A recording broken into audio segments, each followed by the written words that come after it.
Welcome back, everybody. Today I'm going to teach you how to get ruled lines on page in OneNote. This is a really useful feature if you prefer writing on lined paper or want to keep your notes organized and aligned properly.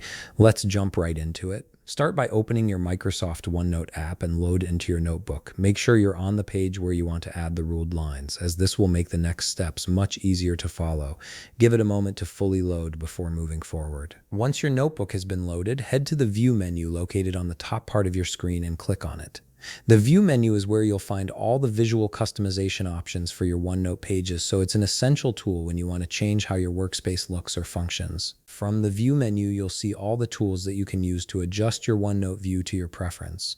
Now from here, simply click on the Rule Lines drop-down.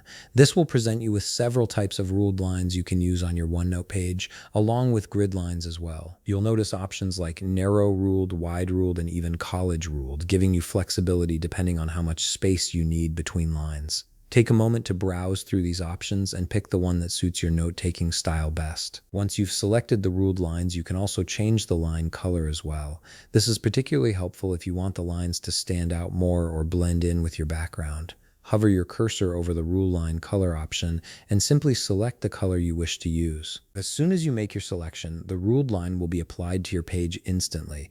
This gives your page a clean, organized look that makes writing and reviewing notes much more pleasant. And there you have it. You've successfully added ruled lines to your OneNote page. This simple adjustment can make a big difference in how you organize and present your notes.